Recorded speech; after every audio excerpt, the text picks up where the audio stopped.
And remember, you're not going to be in these countries forever. Sometimes you want to begin something so that when you come back to Uganda like me, you have something that you're doing. I thank God that I finally came, and I came when I was at 300 subscribers, and then in like 2 months I was already 1k subscribers, and then also monetized. So this channel is officially monetized. Now in Uganda, you will have your breakfast, you have your lunch, you will have your supper in peace.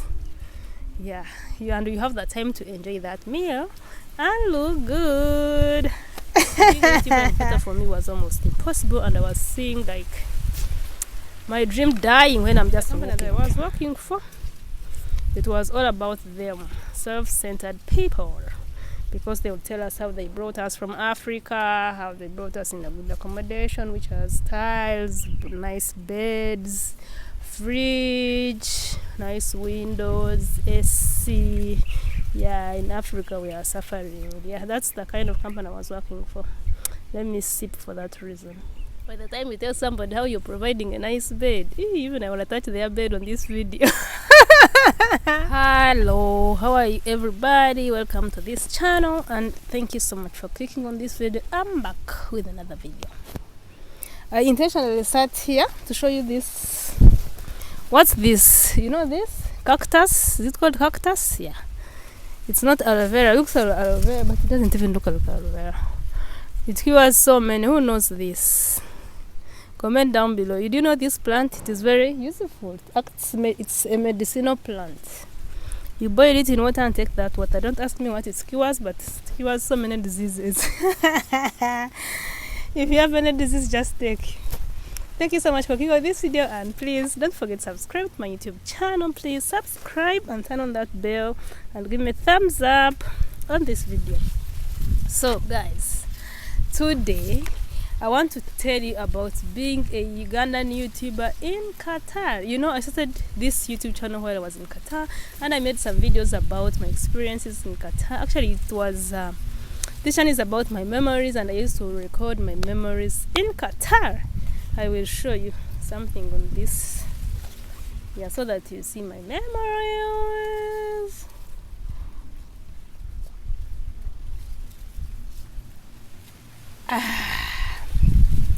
You guys, being a YouTuber in Qatar, and this was my experience.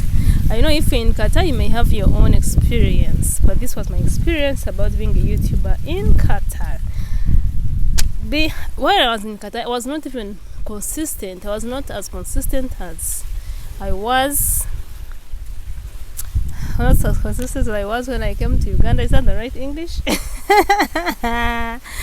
It's very hard to be. It was very hard for me to be consistent while I was recording in Qatar, because, like, you are working for 8 hours, but you may actually find yourself without time to record.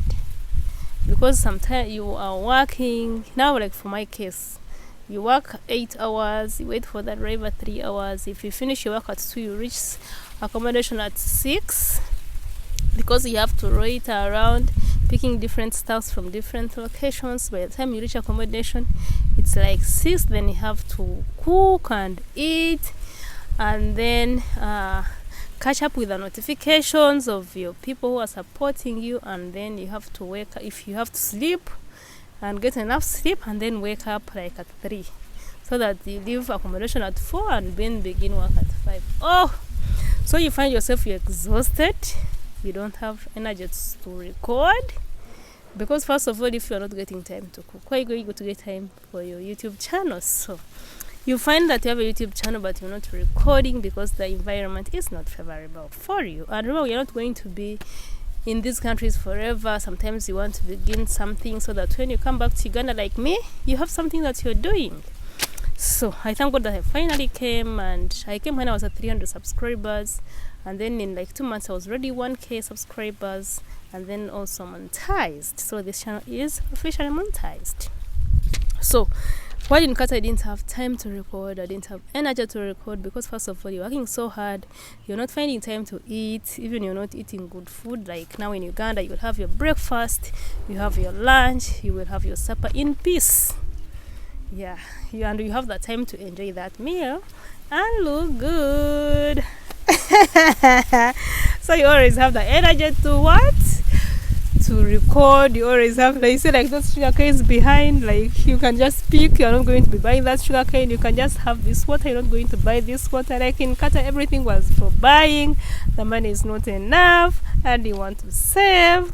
Then you think you'd get energy to record, and you'd get the vibe to record. So for me, that was a very, very big challenge.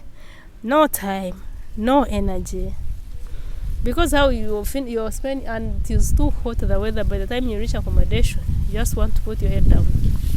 So that was me. I know some of you there, you have a lot of time, depending on the company that you're working for. So then also another challenge that I faced was like internet, because Wi-Fi is at the accommodation, and then you don't have mobile data, because that would be a double expenditure. You cannot be paying for Wi-Fi accommodation, then also you pay for your. So how will you do a YouTuber without internet? You cannot wait to be. You will not wait to reach accommodation to be on internet and think that you'll be. If you are to be a YouTuber, you have to consistently be online.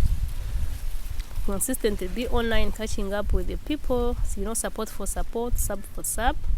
Yeah, so Wi-Fi at accommodation, and then you don't have that on your personal line, so all that time you're moving around Qatar, picking stuff from different workplaces to take them to accommodation. That is like 3 hours, and then you're offline, then you're tired. When you reach home, you don't even have time to cook, you want to just sleep, and then you have to wake up the next day, you have to go to work, and then the same program day in, day out.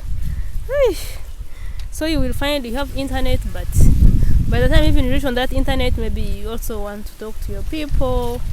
Like being a YouTuber in Qatar for me was almost impossible, and I was seeing like my dream dying when I'm just walking. And for that reason, you will definitely be very inconsistent. You will have to be recording once in a while. Yeah, and also, what else? Maybe the only good thing about being a YouTuber in Qatar is that you're sure, like, if you are recording in public, your phone is not going to be snatched. But or maybe the only disadvantage is also another disadvantage is that if you're recording in public, you have to be careful not to record other people, man. Person can call for you, police. This one is recording me, so you have to be very, very careful. But about your gadgets being snatched, like here in Kampala, no.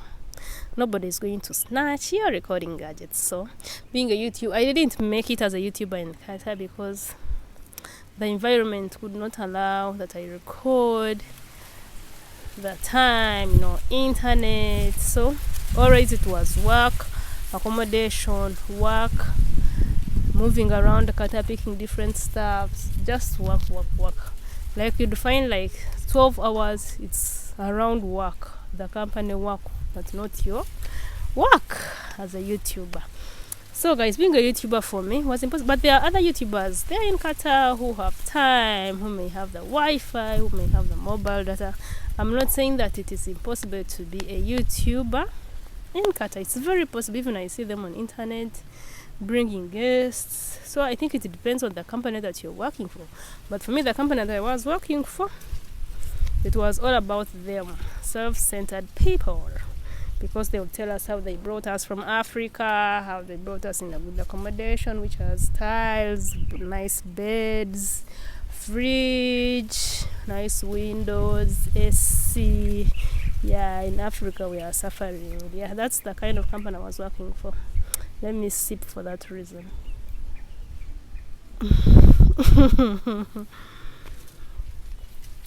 By the time you tell somebody how you're providing a nice bed, even I want to touch their bed on this video.